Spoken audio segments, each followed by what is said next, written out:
പരിശുദ്ധ നോമ്പിന്റെ ദിനങ്ങൾ എന്ന് പറയുമ്പോൾ ക്രിസ്തീയ ജീവിതം തന്നെ സ്വർഗസിയോനിലേക്ക് ലക്ഷ്യം വെച്ചുകൊണ്ട് യാത്ര ചെയ്യുന്ന നല്ല സഞ്ചാരികളുടെ ഒരു തീർത്ഥയാത്രയാണ് നമ്മുടെ ഓരോരുത്തരുടെയും ജീവിതം.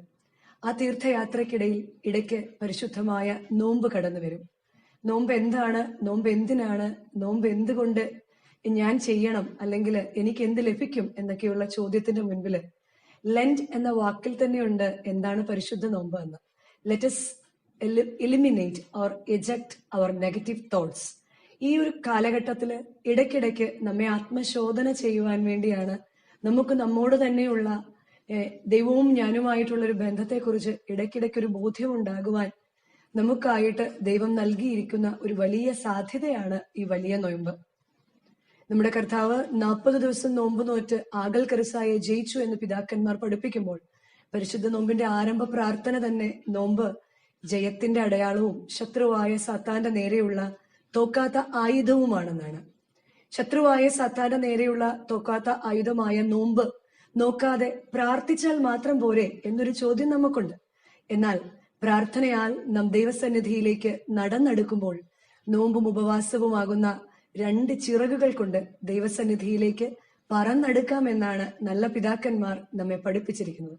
പരിശുദ്ധ വേദപുസ്തകത്തിന്റെ ആദ്യ താളുകൾ മുതൽക്ക് തന്നെ നോമ്പാലും ഉപവാസത്താലും ദൈവത്തോട് അടുത്തു ചെല്ലുന്ന ആ ദൈവജനത്തെ നമുക്ക് കാണാൻ സാധിക്കും.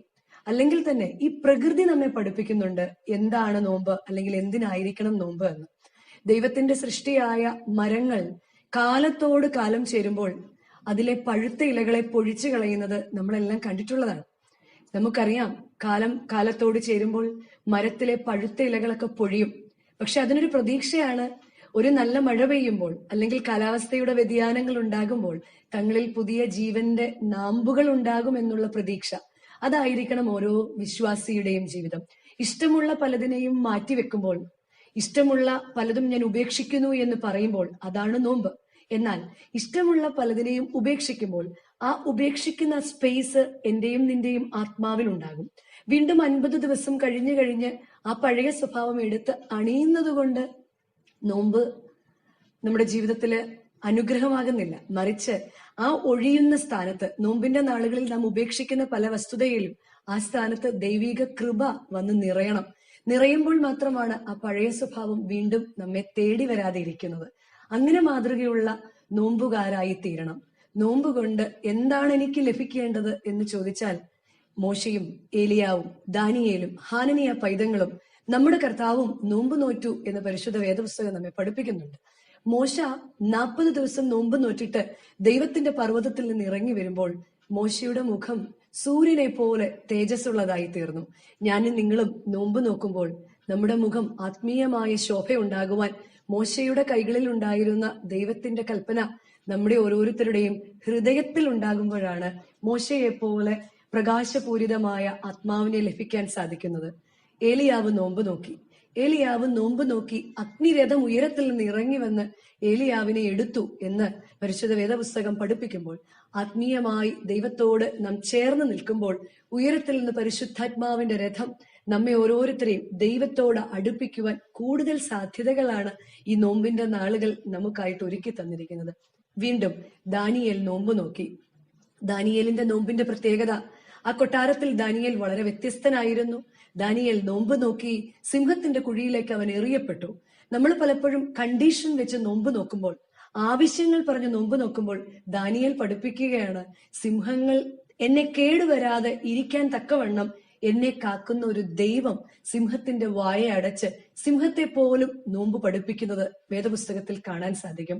ദാനിയേൽ പ്രവാചകന്റെ പുസ്തകത്തിൽ മൗനമായ ഒരു മൃഗം പോലും ദാനിയേലിന്റെ പക്കൽ നിന്ന് നോമ്പ് പഠിച്ചെങ്കിൽ ഞാനും നിങ്ങളും നോമ്പ് നോക്കുമ്പോൾ നമ്മുടെ നല്ല പ്രവൃത്തികൾ കണ്ട് മറ്റുള്ളവർ കൂടെ ദൈവസന്നിധിയിലേക്ക് അടുത്തു വരുവാൻ നോമ്പ് മുഖാന്തരമായി തീരണം. ഹാനനിയ പൈതങ്ങൾ നോമ്പ് നോക്കി അഗ്നിയിലേക്ക് അവർ എറിയപ്പെട്ടു. ജീവിതത്തിൽ പ്രതിസന്ധികൾ ഇല്ലാത്തവരാണ് നോമ്പ് നോക്കുന്നത്, അല്ലെങ്കിൽ പ്രതിസന്ധികൾ ഇല്ലാതിരിക്കാനാണ് എന്നല്ല. പക്ഷെ നീ തീച്ചൂളയുടെ അനുഭവത്തിൽ കൂടി കടന്നു പോയാലും നിന്റെ ദൈവം നിന്നോടൊപ്പം, നിന്നെ ശക്തനാക്കുവാൻ നിന്നോട് കൂടെ അഗ്നിയുടെ കുണ്ടത്തിലും ഇറങ്ങി വരും എന്നുള്ള നല്ല ബോധ്യം ഈ നോമ്പിൽ വിശ്വാസത്തിൽ ബലപ്പെടാനാണ് ഓരോ ഭക്തനും നോമ്പ് നോക്കേണ്ടത്. വീണ്ടും അതിപ്രധാനമായ നമ്മുടെ കർത്താവും നോക്കി ആകൽ കറുസായെ ജയിച്ചു. ദൈവപുത്രൻ സ്വർഗത്തിൽ നിന്ന് സ്വർഗത്തിന്റെ മഹിമയെ വെടിഞ്ഞ് പിതാവിന്റെ വലതുഭാഗത്ത് നിന്ന് ഭൂമിയിലേക്ക് ഇറങ്ങി വന്ന് ഒരു സാധാരണ മനുഷ്യനായി ജീവിച്ചപ്പോൾ ഒരു മനുഷ്യൻ എങ്ങനെയായി തീരണമെന്ന് തന്റെ സ്വന്തം ജീവിതത്തിൽ കൂടെ പരസ്യ ശുശ്രൂഷ കാലങ്ങളിൽ നമ്മെ പഠിപ്പിക്കുകയാണ്. വിശുദ്ധ മത്തായിയുടെ സുവിശേഷം 4-ാം അധ്യായം ആരംഭിക്കുന്നത് തന്നെ നമ്മുടെ കർത്താവിന്റെ നോമ്പിനെ കുറിച്ച് പറഞ്ഞാണ്. 4-ാം അധ്യായം ഇപ്രകാരം ആരംഭിക്കുന്നു: അനന്തരം പിശാചിനാൽ പരീക്ഷിക്കപ്പെടേണ്ടതിന് യേശുവിനെ ആത്മാവ് മരുഭൂമിയിലേക്ക് നടത്തിയെന്നാണ്. നോമ്പുകാലം ഒരു മരുഭൂ പ്രയാണമാണ്. മരുഭൂമിയുടെ സാധ്യതകൾ വളരെ കുറവാണ്. നമ്മുടെ ഇഷ്ടങ്ങൾ, നമ്മുടെ ആഗ്രഹങ്ങളെയൊക്കെ ഒന്ന് കർട്ടയിൽ ചെയ്ത്, നമ്മുടെ ആഗ്രഹങ്ങളെയൊക്കെ ഒന്ന് നമ്മിൽ തന്നെ ഒന്ന് വെടിപ്പാക്കി ഇരിക്കുമ്പോൾ നമ്മുടെ കർത്താവിനോട് ചേർന്ന് നോമ്പ് നോക്കി എന്ന് പറയാൻ നമുക്ക് സാധിക്കും. അവൻ ആകൽ കറുസായ ദൈവപുത്രനായിരുന്നിട്ടും നോമ്പിനാൽ അതിജീവിച്ചുവെങ്കിൽ ദൈവമക്കളായിരിക്കുന്ന നാം ഓരോരുത്തരും നമ്മുടെ മുൻപിലുള്ള കൺമോഹങ്ങളെയും ജഡമോഹങ്ങളെയും ജീവന്റെ പ്രതാപങ്ങളെയും ഒക്കെ ആദിയിൽ ആദാം നഷ്ടപ്പെടുത്തിയ ആ മോഹങ്ങളെ അതിജീവിക്കുവാൻ നോമ്പുകാലം മുഖാന്തരമായി തീരണം. നമ്മുടെ കർത്താവിന്റെ അടുക്കലേക്ക് സാത്താൻ കടന്നു ചെന്നിട്ട് പറഞ്ഞത്, ഈ കല്ലിനെ അപ്പമാക്കി തീർക്കാമെന്നും ഉയരത്തിൽ നിന്ന് താഴേക്ക് ചാടിയാൽ നിന്റെ ദൂതന്മാർ നിന്നെ കൈകളിൽ വഹിക്കുമെന്നുമാണ്. വീണ്ടും പറയുകയാണ്, നീ എന്നെ വീണു നമസ്കരിച്ചാൽ ഞാൻ ഇവയെല്ലാം നിനക്ക് നൽകാമെന്ന്. ഇന്നും ഈ 3 പരീക്ഷണങ്ങളാണ് ഈ ഭൂമിയിൽ നമ്മെ ഓരോരുത്തരെയും വലച്ചുകൊണ്ടിരിക്കുന്നത്. ഒന്ന്, കല്ലിനെ പോലും അപ്പമാക്കാനുള്ള ഓട്ടത്തിലാണ് നമ്മൾ. ഏത് കാര്യത്തെയും എന്റെ ഭവനത്തിൽ സമ്പാദ്യമായി കൂട്ടണമെന്ന് ആഗ്രഹിച്ച് അടങ്ങാത്ത ആഗ്രഹം, അടക്കമില്ലാത്ത ആഗ്രഹം, ഒതുക്കമില്ലാത്ത ആഗ്രഹം, തലമുറയ്ക്ക് വേണ്ടി കല്ലിനെ പോലും അപ്പമാക്കുവാൻ ഓടുമ്പോൾ ഓർക്കുക, മനുഷ്യൻ അപ്പം കൊണ്ട് മാത്രമല്ല ജീവിക്കുന്നത്.